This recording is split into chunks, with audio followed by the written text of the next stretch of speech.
capítulo 1, para comenzar en esta noche el estudio de las ofrendas o de los sacrificios. Estudio de las ofrendas o de los sacrificios en el Antiguo Testamento. En el Antiguo Testamento, junto con los 10 mandamientos, para repasar hasta lo que en este momento hemos visto, Dios le dio a Israel, junto con los 10 mandamientos, un sistema de un orden sacerdotal, donde un grupo de sacerdotes escogidos por Dios, que tenían que provenir de la tribu de Leví y ser hijos, o nietos, o bisnietos, o descendientes de Aarón, ellos tenían durante todo el año que estar ofreciendo sacrificios. Cuando nosotros hablamos de sacrificios, hay otra palabra sinónima que es ofrendas. Un sacrificio es una ofrenda, es algo que se le entrega a alguien. Y cuando una ofrenda es sacrificial es porque esta ofrenda te costó trabajo. Tú le puedes dar a alguien una ofrenda o un regalo sin que involucre un sacrificio. Solamente se convierte en sacrificio cuando nosotros damos costando lo que nosotros estamos entregando. Este sistema sacerdotal involucraba a 5 ofrendas en el Antiguo Testamento, o 5 sacrificios que formaban parte del ritual del sacerdocio de Leví. Nosotros vemos en el Antiguo Testamento 5 sacrificios o 5 ofrendas, y en Hebreos 10, versículos 12 y 14, la Biblia dice en el Nuevo Testamento que Cristo hizo una sola ofrenda para siempre, y con esta ofrenda nos hizo perfectos a los santificados. Veamos otra vez. En el Antiguo Testamento 5 ofrendas, en el Nuevo Testamento una ofrenda. En el Antiguo Testamento 5 sacrificios, en el Nuevo Testamento un solo sacrificio. Esto nos habla de lo siguiente. Las 5 ofrendas o los 5 sacrificios del Antiguo Testamento eran el sacrificio que hizo Cristo en la cruz, pero hagan de cuenta como un abanico. Aquí se cierra el abanico en el Nuevo Testamento, y en el Antiguo Testamento se abre el abanico. En otras palabras, la obra de Cristo en la cruz del Calvario en el Nuevo Testamento es el resumen y la culminación de las 5 ofrendas o de los 5 sacrificios que se hacían en el Antiguo Testamento. Y si tú quieres comprender el sacrificio de Cristo, que fue uno y para siempre, necesitamos entender que este sacrificio que hizo Cristo en la cruz estaba descrito y manifestado en símbolos en cada una de las ofrendas del Antiguo Testamento. Esto es maravilloso porque las 5 ofrendas estaban divididas en 2. Las primeras 2, que era la expiación por el pecado, la primera y la segunda, la expiación por la culpa. También se le llamaba la ofrenda por el pecado y la ofrenda por la culpa, eran por la necesidad del pecado y de la comunión ininterrumpida con Dios. Lo vamos a explicar a continuación. Y las otras 3 ofrendas, los otros 3 sacrificios que se hacían en el Antiguo Testamento, era la ofrenda quemada o encendida, la ofrenda de la comida y la ofrenda de paz. Las primeras 2 estaban hablando de algo que era obligatorio. Las otras 3 eran voluntarias. Las primeras 2 eran a fuerza por la situación pecaminosa, y las otras 3 era algo que tenía que nacer del corazón de las personas. Esto es maravilloso porque vamos a sumarnos un poco más profundamente. Cuando Jesús murió en la cruz del Calvario, casi todos hemos oído y hemos comprendido que la razón del sacrificio de Cristo de una forma primaria o principal o prioritaria era para qué. ¿Qué contestarías tú? ¿Por qué murió Cristo en la cruz? Y todos a coro dirían, para pagar por nuestros pecados. ¿No es verdad? Sin embargo, no es verdad. Sorpresa de sorpresas. Solamente los grandes teólogos lo saben. Hermanos amados en el Señor Jesucristo, la razón principal por la cual Cristo muere en la cruz es para agradar y hacer la voluntad de su Padre. Número 1. Y número 2, habiendo agradado y habiendo hecho la voluntad del Padre y habiendo satisfecho la justicia santa del Padre, Él en propiciación por nosotros, habiendo hecho primero esa obra hacia el Padre, después hace su obra hacia nosotros. Por la muerte de Cristo, en primer lugar, satisfizo la justicia y la santidad de Dios.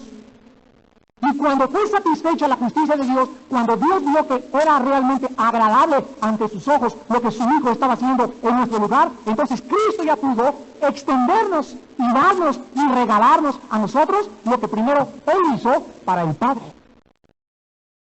Entonces la primera razón por la cual Cristo muere en la cruz es para poder agradar y hacer y satisfacer la justicia santa de Dios que había sido violada por ti y por mí.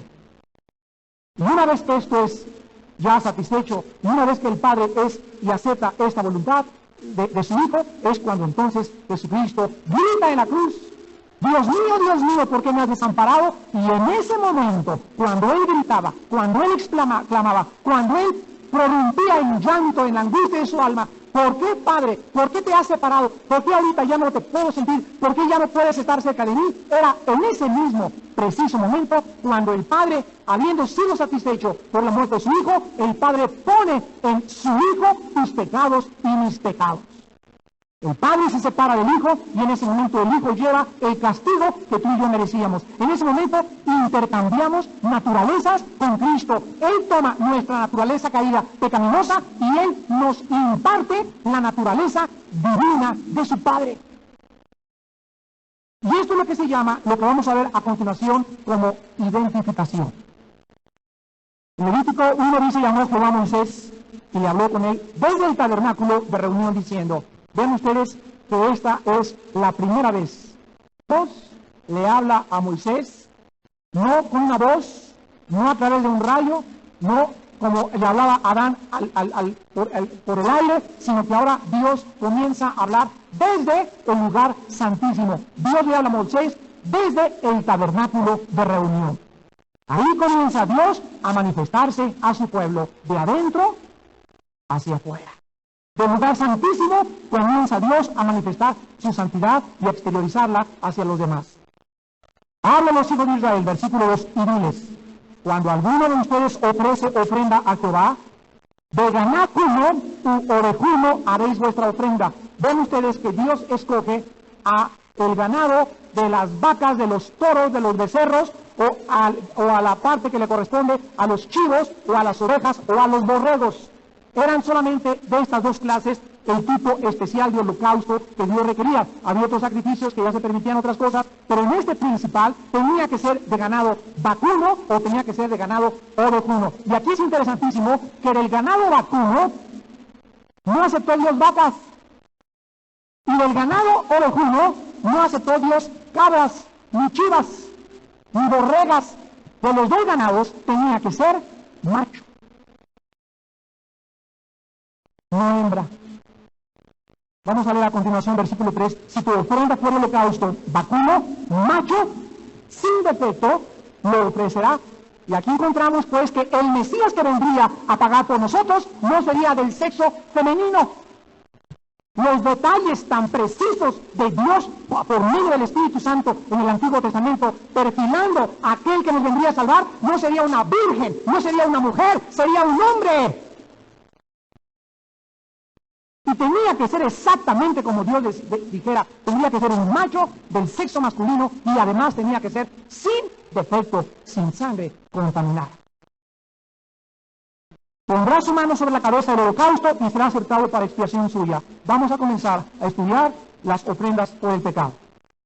En esta ofrenda, tú llegabas ahí al lugar que era la puerta del tabernáculo con tu becerrito.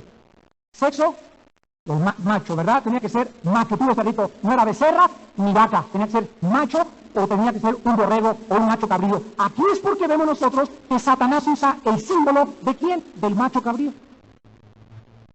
El símbolo del diablo en todas las sectas del 666 y los grupos de rock usan herido. ¿Por qué? Porque era el símbolo que Dios usaba en el Antiguo Testamento para cuando viniera su hijo lo representara el cordero o el macho cabrío. Y Satanás toma ese símbolo y lo ensucia, toma ese símbolo y lo pervierte. Todo lo que es santo, el diablo lo agarra y lo ensucia y después lo presenta a la humanidad. Toma el diablo la cruz y ahora los satánicos usan la cruz. Toma el macho cabrío y ahora los satánicos usan el macho cabrío. Toma el león y muchos usan el león como símbolo satánico. Todo aquello que Dios había usado de una forma santa, el diablo lo toma y lo ensucia. Tú llegas ahí con tu becerrito, lo entregas con el sacerdote y en ese momento lo primero que tienes que hacer, no se te siente por favor. Lo primero que tienes que hacer es poner tu mano sobre el animal. ¿Qué cosa es lo primero que la gente necesitaba entender al ofrecerle una ofrenda a Dios? Al poner la mano sobre la cabeza del animal, te estabas identificando con él. Que tú eras el que deberías de morir, ese animal estaba muriendo en tu lugar sustitucionariamente. Y esto es lo que se llama la identificación. Cuando yo vengo a la cruz del Calvario y veo a Jesucristo, en ese momento yo entiendo que era yo el que debería de pagar por mis pecados, que era yo el que debería ser condenado, pero que por ser un hombre pecador y por estar mi sangre sucia y pervertida, no podía yo morir en mi lugar. Tenía a fuerza que alguien santo y sin mancha tomar mi naturaleza, pagar en mi lugar y morir en expiación y de una forma vicaria en mi lugar. Entonces es comprensible cada detalle, cada coma, cada versículo del Antiguo Testamento de las ofrendas y los sacrificios. Todo nos habla de que en el Antiguo Testamento Dios había pintado con detalles como un artista todo aquello que la gente debió haber reconocido cuando su Hijo Jesucristo pagó en la cruz por nuestros pecados. La ofrenda debería ser sin mancha y sin defecto ni culpa. Veamos en Levítico 4 otra vez, versículo 3. Dice la Biblia: si el sacerdote ungido pecare según el pecado del pueblo, ofrecerá a Jehová por su pecado que habrá cometido un becerro macho sin defecto para expiación. Otra vez, el animal tipificaba perfectamente el sacrificio perfecto que Cristo vendría a hacer por nosotros en la cruz del Calvario. En el libro de los Hebreos, en el Nuevo Testamento, capítulo 7, versículo 26, la Biblia habla de Cristo y dice: porque tal sumo sacerdote nos convenía, santo, inocente, sin mancha, apartado de los pecadores y hecho más sublime que los cielos. El macho sin defecto del Antiguo Testamento era un retrato del hombre Dios que vendría y moriría en nuestro lugar y que no podía tener defecto alguno. Cuando Pilato examinó a Cristo, dijo: yo no hallo culpa en este hombre. El centurión dijo: verdaderamente este es el Hijo de Dios. Judas tomó las monedas de plata y dijo: he entregado sangre inocente. Los hombres, sin conocer el plan de Dios, dieron testimonio miles de años después que ese hombre que moría en la cruz era totalmente inocente. El juicio jurídico de Cristo ha sido el juicio dentro de la jurisprudencia más injusto con el cual ningún ser humano pueda volver a ser juzgado. Todo fue un complot, fue algo horrible en contra de él, fueron comprados los testigos falsos, se le calumnió, se le vituperó, se le ensució, se le hirió su reputación y se le exhibió ante los ojos de la gente. Al acercarte y identificarte con el animal, tú sabes que tus pecados, al ponerle la mano en la cabeza al animal, tus pecados están siendo transmitidos al animal y él está pagando. Tú deberías de pagarlo, pero él, inocente, ahí llorando a la ovejita o el borreguito, él, inocente, le abren aquí, lo desollan. El sacerdote tomaba un cuchillo y le abría aquí el cuello, aquí debajo del pescuezo, salía la sangre, y entonces el sacerdote recibía la sangre en sus manos, y el altar, hagan de cuenta que era como este púlpito, tenía un cuerno aquí, otro cuerno aquí, otro cuerno aquí y otro cuerno aquí. El sacerdote salpicaba los cuernos porque la víctima tenía que ser atada al sacrificio. La víctima en el Antiguo Testamento no moría voluntariamente. La gente tomaba el borreguito y lo tomaba, y como pataleaban y todo, lo amarraban. La ofrenda de Cristo, nadie lo tuvo que amarrar. Él se ofrece voluntariamente por ti y por mí. ¿Y por qué 4 cuernos? Porque los 4 cuernos nos apuntan hacia los 4 puntos cardinales de la obra de la expiación de Cristo: el norte, el sur, el este y el oeste. Dice 1 de Juan que Cristo murió por los pecados del mundo entero. No significa que todos van a ser salvados, sino que su obra cubre el planeta Tierra, y vean esto, se extiende hasta los cielos. Dice Colosenses 1 que la muerte de Cristo purificó los cielos. La obra de Cristo aquí abajo en la tierra limpió los cielos. ¿De qué? La Biblia dice que antes de que tú y yo pecáramos, en Adán ya existía un ser perverso llamado Satanás. Esta es la extensión de la obra expiatoria de Jesucristo en la cruz del Calvario. Mientras matas el animal, dice el Levítico capítulo 4, versículo del 5 al 7, el sacerdote ungido toma de la sangre del becerro, la trae al tabernáculo de reunión y moja el sacerdote su dedo en la sangre, y rociará de aquella sangre 7 veces delante de Jehová hacia el velo del santuario. El sacerdote salpica el altar, los cuernos, y derrama la sangre al pie del altar. Cuando Cristo muere en la cruz del Calvario, tenía sangre en el norte, tenía sangre en el sur, tenía sangre en el oeste y tenía sangre en el este. En los 4 puntos que la cruz apunta, norte, sur, este, oeste, había sangre. Y, además, había sangre al pie de la cruz. Toda la sangre que caía de Cristo de su frente, de su mano derecha, de su mano izquierda y de sus pies, escurría y caía en el pie de la cruz.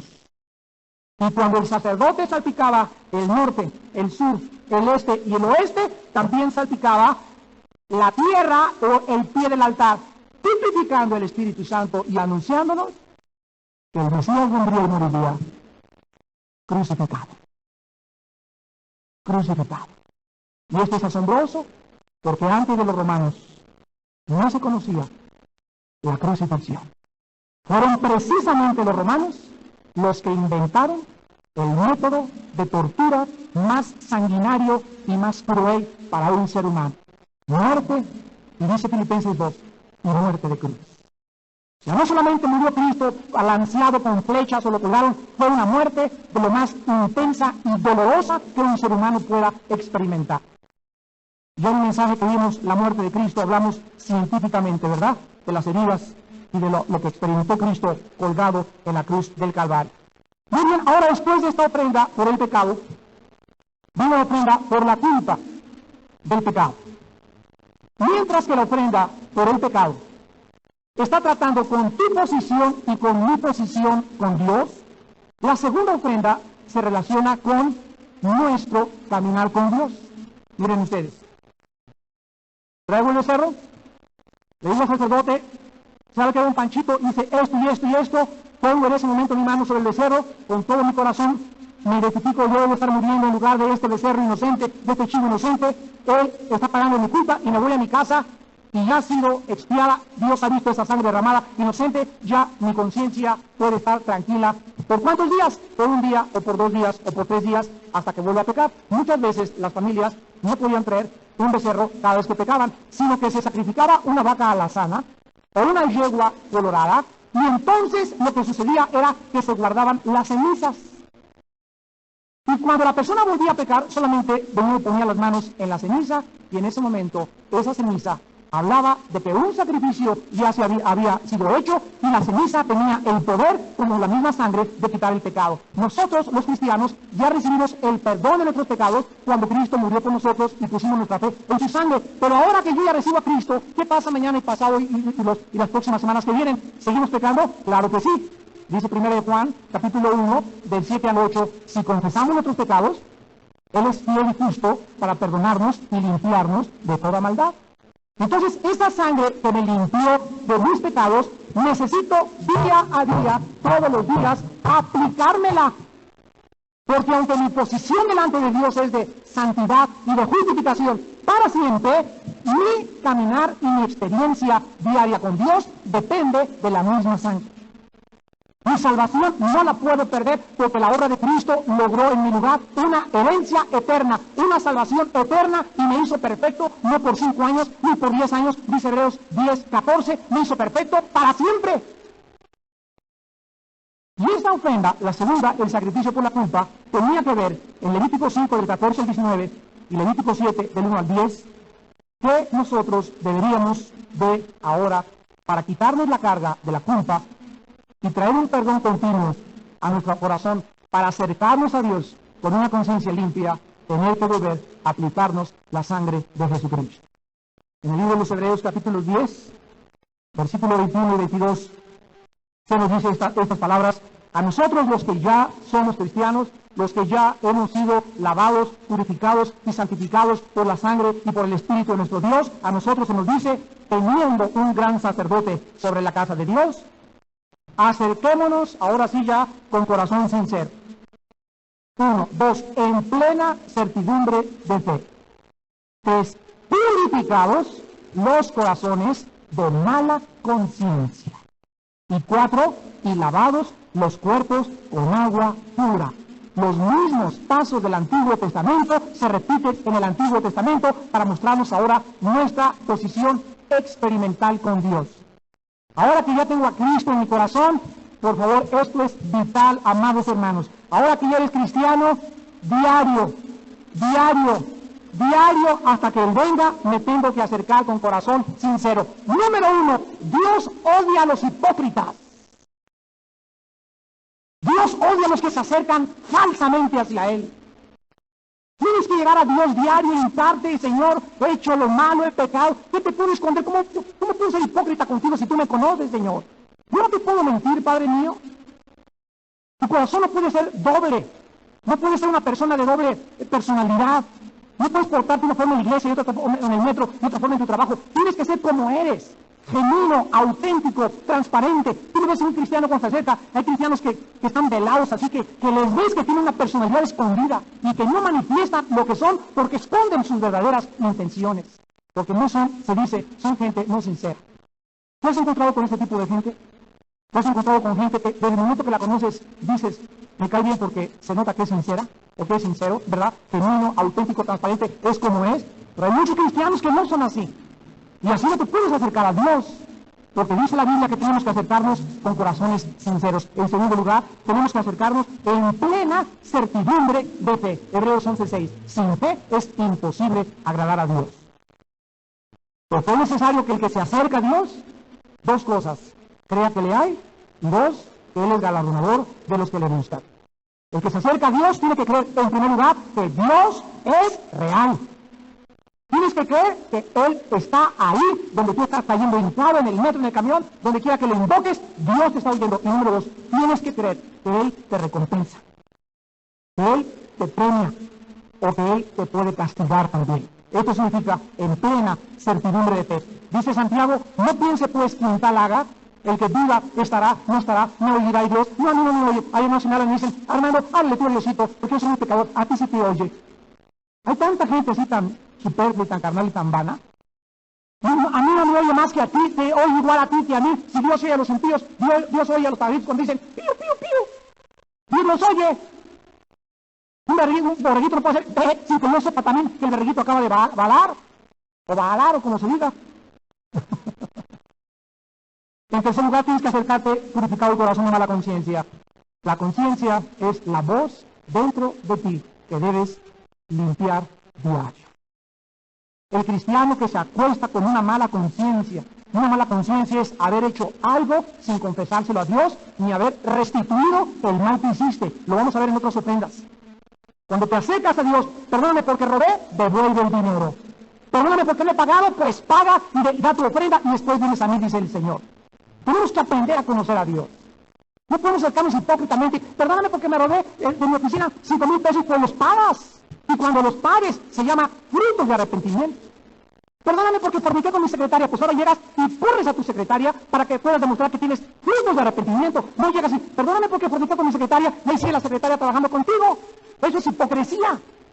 Eso es falsedad. Eso no es ser genuino, eso no es ser sincero. No es más arrepentido, no es cierto. Es un arrepentimiento que produce destrucción, no salvación. 2 Corintios 7, del 9 al 10.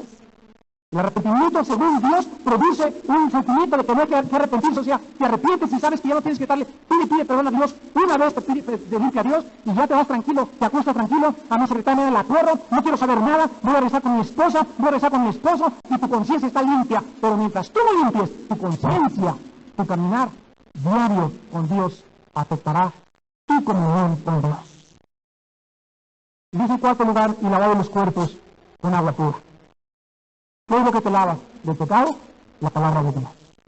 Juan 15, 2 y 3, ya vosotros estáis limpios por la palabra. Si un cristiano se mantiene diario en contacto con la Biblia, si tú llegas diario con la Biblia, si tú lees diario la Biblia, si haces contacto con la Biblia diario, la Biblia te limpia, la Biblia te purifica, la Biblia sensibiliza tu conciencia. Si tú lees diario la Biblia y estás en contacto con la Biblia, tu conciencia no te va a dejar en paz. Hay cristianos que tienen mala conciencia y hacen esto automáticamente. Y después dicen, es que la ley no la entiendo, es que la ley me aburre. ¿Saben ustedes por qué reaccionan así los cristianos? Porque cuando un cristiano llega a la Biblia y ya no le encuentra sabor, ni gozo, ni disfruta, ni es un banquete para él, es porque su conciencia no lo puede dejar, su conciencia lo atormenta. Y hasta que no limpies tu conciencia, no volverás a encontrar sabor en la palabra de Dios. Tu comunión, ¿cuál es la comunión con Dios? La Biblia. Yo no puedo tener comunión con Dios aquí abajo en la tierra más que a través de la Biblia. La Biblia es la que me pone en contacto con el cielo. La Biblia me pone en contacto con Dios. La Biblia me pone en contacto con el Espíritu Santo. La Biblia hace que el Espíritu Santo opere a mi alrededor. La Biblia me santifica, la Biblia me limpia. Cierra la Biblia, deja la Biblia y te has alejado o has comenzado a abandonar a Dios. En tercer lugar, había la ofrenda encendida o el holocausto. Levítico 1 del 3 al 17 y Levítico 6 del 8 al 3. En la primera ofrenda, expresaste tu deseo de ser perdonado. Aquí está, Señor, mi vida te acepto como mi Señor y Salvador. En la segunda ofrenda, la de la culpa, le estás expresando a Dios tu deseo de que ya Él entró a tu vida, ya es tu Salvador, pero has pecado y quieres volver a reintegrar, quieres restaurar otra vez tu comunión con Dios. Es lo que David escribió en el Salmo 51 cuando él pecó de adulterio y de asesinato. Cuando David pecó contra Dios, se separó de Dios, abandonó a Dios, y durante un año, David vivió con una conciencia que lo atormentaba hasta que Dios le manda al profeta Samuel y lo hace volver, y David escribe el Salmo 51. Y ahí en el Salmo 51, David expresa el sentir de un alma que se ha alejado de Dios y le dice, Señor, vuélveme el gozo de tu salvación. Lo primero que perdemos cuando nos alejamos de Dios, cuando abandonamos a Dios, cuando dejamos a Dios, cuando nuestra comunión con Dios se interrumpe, lo primero que perdemos es el gozo. Nos volvemos amargados, rencorosos, criticones, perversos, hablamos mal de todos, veneno de áspides ahí debajo de nuestra lengua. El gozo lo perdemos porque el gozo, dice Gálatas 5, 22 y 23, es el fruto del Espíritu. Y si tú no estás lleno del Espíritu Santo, no puedes tener gozo, porque es la expresión de una actitud interna de comunión con Dios.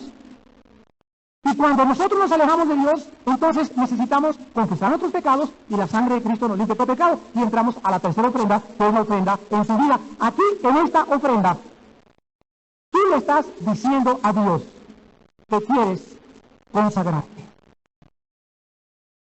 Señor, eres mi Señor Salvador, número 1. Número 2, ya soy salvo, peco, confieso mis pecados diario, trato de cuidar mi actitud que sea sincera, diario me pongo en contacto con la Biblia, diario tengo que operar en fe, y en tercer lugar, ahora viene el tiempo que le digo Padre Santo, ahora he comprendido, tengo 2 años en Cristo, tengo 3 años en Cristo, ya me cayó el 20, Señor, fuera de ti mi alma no desea nada, y ahora sí he entendido que tú eres lo máximo, que estoy perdiendo mi tiempo con cualquier otra cosa vana y superflua, que los deseos de la carne, los deseos de la vida, y las tentaciones y las vanidades, ya Señor, estoy convencido de eso, ahora que estoy convencido, Padre, me quiero consagrar a ti en sacrificio vivo. Romanos 12:1.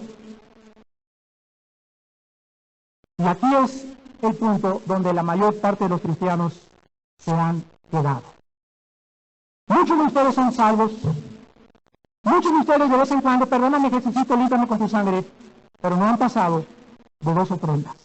Ahí se han quedado. No han entrado a la ofrenda encendida, la que quema todo el animal en el altar del sacrificio, y no quedan más que las cenizas, y es donde te acuestas tú en el altar y presentas tu cuerpo en sacrificio vivo.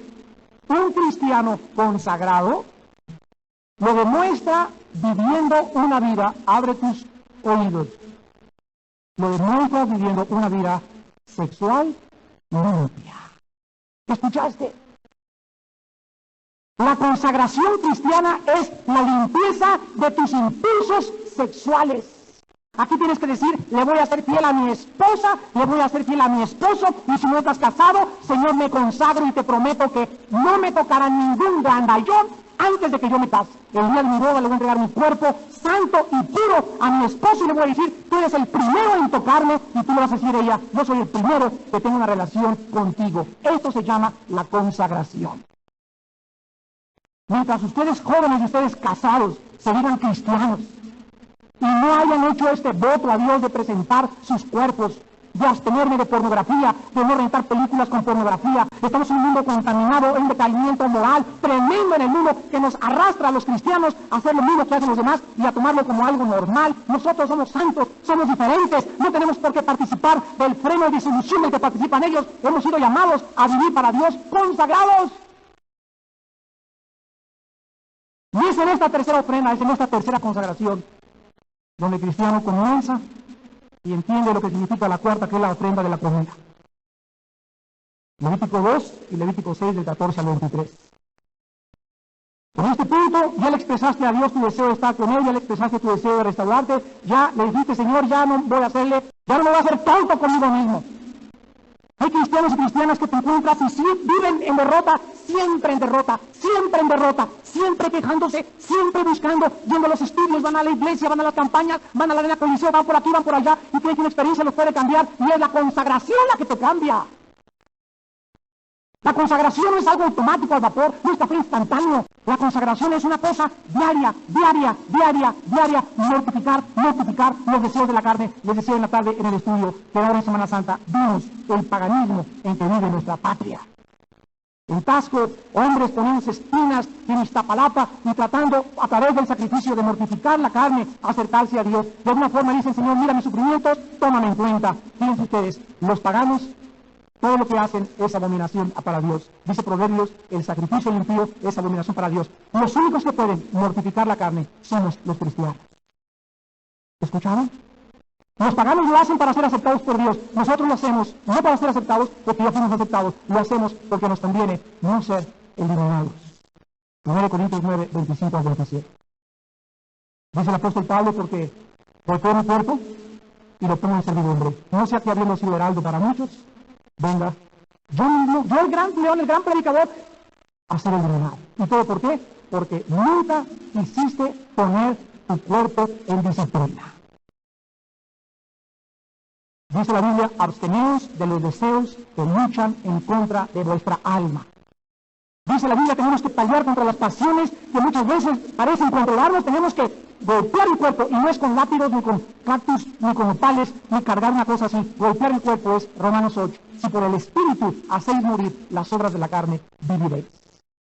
Dice Colosenses 3, 4 y 5 al 6, hagan morir lo terrenal en ustedes, fornicación, inmundicia y lascivia, que ni aún se nombra entre ustedes como merecen ser llamados como hijos de Dios. Hasta que un cristiano entra a la ofrenda de la consagración, puede participar de la ofrenda de la comida, y la comida nos habla vivir en comunión con Dios. La única forma en la que yo voy a vivir con paz, en los días que me quedan, la única razón por la cual yo voy a vivir con gozo diario, aceptando siempre la voluntad de Dios, siempre contento con mis circunstancias, es consagrado. Si no estoy consagrado, pues la iglesia está alegre, me alegro, pero me voy a las 4 de la tarde a mi casa y la alegría se fue porque ya no me siguió a mi casa. Si en la iglesia hay risa, me río, pero ya en mi trabajo ya no me río porque ya hay. Si en la iglesia hay esto, y dependemos de la atmósfera y no del espíritu. ¿Lo escuchaste? Nuestra actitud debe ser igual en el trabajo, en el metro, de gozo, de alegría, etcétera, etcétera. ¿Por qué? Porque yo estoy consagrado, porque estoy en comunión con Dios, porque llego a mi casa y medito la Biblia, llego a mi casa y junto a mis hijos inmediatamente en la noche, vamos a orar juntos, con mi esposa tomo un devocional en la mañana, con mis hijos en la noche oro, partimos el pan juntos y estamos diario alrededor de la palabra, santificándonos. ¿Por qué? Porque hemos participado de la ofrenda del pecado, de la ofrenda de la culpa, de la ofrenda de la comida, y hemos consagrado nuestras vidas a Dios. Y finalmente, la ofrenda de la paz. En Levítico capítulo 3 y Levítico 7, del 11 al 36, lo explica un solo versículo del Nuevo Testamento. Uno solo. Romanos 5:1. Justificados pues por la fe, el primer fruto, la primera consecuencia, el primer resultado de la justificación es la paz para con Dios. Vamos a repetir las 5 ofrendas. Vengo, Señor, perdona mis pecados, soy pecador, he ofendido con mi Salvador. La ofrenda por mis pecados. Número 1, 2. Ya no voy a vivir vida cristiana y diario tengo que ofrecer la ofrenda por mi culpa. Limpiarme con la sangre de Cristo diario. 3. Llega el momento en que tengo que, ya habiendo recibido a Cristo, ya habiendo limpiado, que consagrarme. Ya no voy a ser el tonto, mi cuerpo es puro, mi cuerpo es santo, mi cuerpo es casto. Mi cuerpo es el instrumento y mis miembros los presento para servir a la justicia. Antes me iba a los discotecas, y me iba a los prostíbulos, iba a la zona roja y me revoltaba con cualquier prostituta en Acapulco. Ahora mi cuerpo Dios lo quiere, porque soy el templo del Espíritu Santo y ahora me consagro a ti, el cuarto lugar. Ahora diario tengo comunión con Dios a través de la comida y el resultado de estas 4 ofrendas es vivir llenos de paz. La paz de Dios que sobrepasa todo entendimiento guardará vuestros corazones y vuestros pensamientos en Cristo Jesús. Filipenses 4, 6 y 7. Isaías 26, versículo 3. Tú guardarás en perfecta paz, en completa paz, en una paz absoluta que parece que estás en un orden. En esa paz que quieren a través de barbitúricos y de drogas y la gente escaparse para poder enfrentar la realidad fuera de sus 5 sentidos. Esa realidad que no puedes enfrentar en tus 5 sentidos, Dios te da la medicina perfecta y nadie puede estar en esa paz sin antes haber pasado las 4 ofrendas anteriores. No hay paz, dice el Señor, para los impíos. Decíamos que Isaías 26:3 dice, tú guardarás en completa paz a aquel cuyo pensamiento en ti persevera.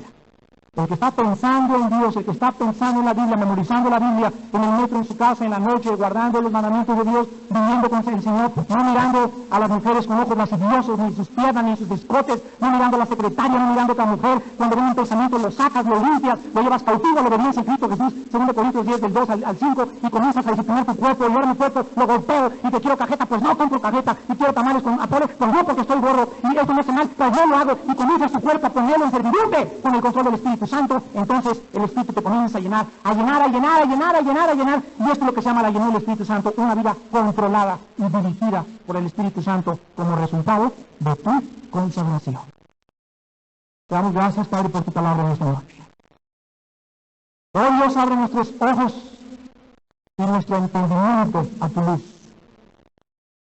Muéstranos, Señor, la forma en la que podemos vivir agradándote, llevando fruto en toda buena obra, glorificando a través de nuestras obras el nombre santo de tu Hijo Jesucristo, que murió y pagó por nosotros, por una ofrenda hecha para siempre, la cual nos has aceptado como tus hijos y tus hijas, para que ya no vivamos para nosotros mismos, para que podamos decir sinceramente, con Cristo estoy juntamente crucificado. Nuestra carne tiene que morir. Nuestra carne tiene que ser puesta en el altar. Los deseos y las pasiones y los gustos de nuestra carne no pueden agradar a Dios. Porque la carne no se sujeta, no puede tampoco agradar a Dios. La carne está bajo sentencia de muerte. La carne tiene que morir para que el Espíritu pueda vivir. Pero nosotros, los que somos del Espíritu, porque nadie puede decir que es cristiano si no anda conforme al Espíritu, o que nos ocupamos en el Espíritu. El ocuparse de la carne es muerte, pero el ocuparse del Espíritu es vida y paz. Por cuanto los designios de la carne son enemistad contra Dios, porque no se sujetan a la ley de Dios, ni tampoco pueden, y los que viven según la carne no pueden agradar a Dios. Mas nosotros no vivimos según la carne, sino según el Espíritu. Si es que el Espíritu de Dios mora en nosotros, y si alguno no tiene el Espíritu de Cristo, no es de él. Oh Dios, sabemos que esta paz que nuestra alma anhela es el resultado de la consagración. Es un fruto del Espíritu que Él produce cuando hemos rendido nuestro cuerpo en sacrificio vivo. Este amor, esta paz que podamos experimentar, este gozo, oh Dios, proviene de nuestra consagración. Haz entender a tu pueblo, Señor, que nos quieres llevar a la 5ª ofrenda, y que las 5 ofrendas las hizo Cristo para que nosotros las viviéramos, nos apropiáramos de ellas, las experimentáramos y comprendiéramos el grande y eterno amor que tú has tenido para con nosotros en Cristo Jesús. En esta noche hay muchos de ustedes que ni siquiera han llegado a la primera ofrenda. Identificarte en la muerte y resurrección de Jesucristo creyendo que Él pagó por ti y aceptándolo en tu corazón por la fe. Recibe a Cristo en esta noche. Reconoce que necesitas a alguien que pague por ti. Tú no puedes pagar por tus pecados porque eres pecador. No hay ningún ser humano que pueda hacer ningún sacrificio para que pague por tus pecados. Tampoco puedes comprar la salvación. Pero la Biblia dice que Dios resolvió este problema, enviando a su Hijo para que Él pagara por ti, para que con su sangre preciosa tú pudieras en esta noche recibir la herencia eterna de la vida de Dios y el perdón de tus pecados. Si alguno en esta noche quiere invitar a Cristo por primera vez a su vida, ahí desde tu lugar, dile estas palabras: Señor mío y Dios mío, reconozco que yo debía haber muerto y haber sufrido lo que Cristo sufrió y pagó por mí. Pero yo no lo podía hacer porque no soy inocente, soy pecador, soy pecadora. Por eso tú escogiste a un hombre santo que fue tu Hijo. Tú vivías en Cristo, tú estabas en Él reconciliándolo, y ahora me pides que crea que Él pagó y sufrió y murió por mí. Señor Jesús, creo que tú pagaste en esa cruz por todos mis pecados, pasados, presentes y futuros, y que la herencia que me das es eterna a través de tu sangre, y te pido perdón. Entra en mi corazón en este momento como mi Señor y Salvador, y lávame con tu sangre. Sígueme lavando durante toda mi vida, para que pueda tener comunión contigo, y encontrar esa paz que mi alma no tiene ni tendrá fuera de ti. Porque tú me creaste para vivir cerca de ti, y lejos de ti, mi alma jamás encontrará la paz. Bendito seas, Señor Jesucristo, por tu